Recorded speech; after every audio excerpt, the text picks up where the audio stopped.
Então vamos lá. Trazendo essa necessidade agora para o nosso projeto, nós sabemos que aqui nós vamos precisar de ter cadastrado alunos, professores, vamos cadastrar cursos, tá? Então essas informações são as nossas necessidades, são as nossas tabelas. Para isso nós faremos o seguinte, vamos colocar aqui, ó, então, primeiro, um cadastro de usuários, tá? Porque para poder fazer login aqui e acesso ao sistema, obviamente nós teremos que ter o cadastro aqui desses usuários feitos. Eu vou começar pela tela de login mesmo, então para isso eu vou estar montando a necessidade desta tabela. Depois que eu concluir essa tabela, aí nós faremos, tá, a parte do painel onde entrarão outras tabelas.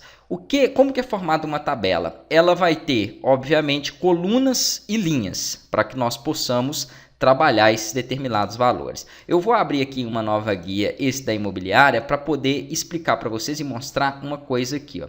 Eu tenho aqui a minha tabela, né? Eu vou até pegar essa de usuários mesmo. Todo o sistema vai ter acesso, vai ter login, então eles vão ter uma tabela de usuários. Essas tabelas, elas têm as colunas. Colunas são esses nomes aqui acima, ID, nome, CPF, e-mail, senha e por aí vai, tá? Então, essas são as informações das tabelas, são as necessidades que eu tenho aqui de cada uma das tabelas.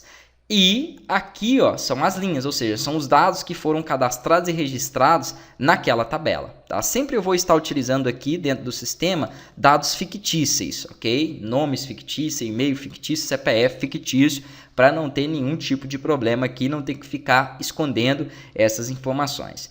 Então, quais são as colunas que eu vou necessitar? Né? As colunas vão ser aquelas informações de campos que eu preciso estar passando. Então, o ID, né? Depois eu vou explicar um pouco mais o ID, porque cada registro salvo na tabela tem que ter o seu número individual. Então, um aqui vai ser 1, depois 2, 3 e assim por diante. Ele vai auto-incrementando, para que eu nunca tenha dois iguais. Dessa forma, eu vou saber, por exemplo, qual registro correto eu quero excluir ou qual registro eu quero editar, né? Para que eu não tenha problema depois, né, excluindo mais de um ou editando um registro incorreto. Mas eu falo disso aqui mais para frente.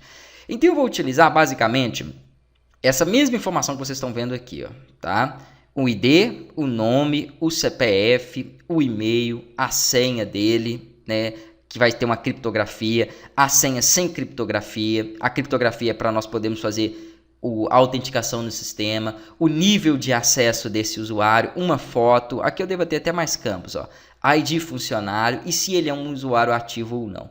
Tá, esses campos me interessam ali, então é basicamente essa necessidade de todo e qualquer sistema de login que você tenha.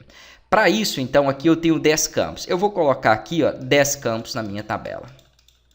Se tiver mais alguma necessidade, depois eu acrescento, tá? Talvez você tenha uma outra ideia e também queira adicionar mais informações além dessas que eu adicionei ali. Também tudo bem, pode acrescentar caso tenha essa necessidade, caso você veja essa necessidade aí. Eu vou clicar aqui então em executar, uma vez que eu já criei o nome da tabela, nunca para nome de tabela ou nome de campos dela, que são as colunas, coloque acento ou qualquer outro caractere especial. Não use nem letra maiúscula aqui, ó, porque tem aluno que ele vê dessa forma, ele vê como um texto escrito errado, tá? Aí ele quer colocar o U maiúsculo e um acento no A. Aí depois vai começar vários e vários problemas por isso. Então não se preocupem, isso aqui, ó, é só uma informação que nós vamos utilizar no sistema. Não pode e nunca você deve colocar acento ou nenhum outro caractere especial aqui dentro. Então vai ficar dessa forma ali descrita mesmo. Isso não vai aparecer no sistema, no projeto. Então se você estiver preocupado depois, não, mas o meu site vai ficar com esse texto escrito de forma errada. Não vai, porque isso não é recuperado. Tudo que for recuperado em tela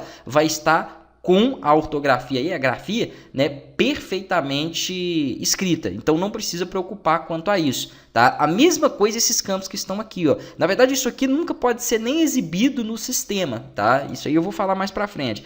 Então eu vou criar aqui agora o nome das minhas colunas e o tipo de dados que cada uma delas vai receber. Mas primeiro eu vou colocar só os nomes, depois nós vamos configurando o tipo de dado. Então, como eu tinha dito ali, ó, vai ser o ID para identificar o registro, o nome, eu vou até seguir essa ordem aqui, ó. Depois o CPF, tá? Na verdade, esse CPF, ele é relativo. Ele é relativo. Eu vou colocar como CPF, mas pode ser um documento qualquer. ok? Porque isso aqui, ó, eu tenho até um problema com o meu portal atual, porque eu tenho alunos aí de Angola, Cabo Verde, que eles nem têm CPF, eles não sabem nem o que é isso. Eles têm uma numeração lá, mas eles não têm o CPF em si. Então, por enquanto, eu vou deixar aqui CPF, mas como uma coisa interna para nós trabalharmos. Mas se tiver um aluno, por exemplo, de um outro país que lançou um outro documento, esse registro dele vai ser gravado, vai ser salvo aqui, ó, no lugar do CPF. Aí, por enquanto, aqui vão ser essas informações, tá? Na próxima aula eu vou preencher o restante das informações aqui e vou explicar o tipo de dados.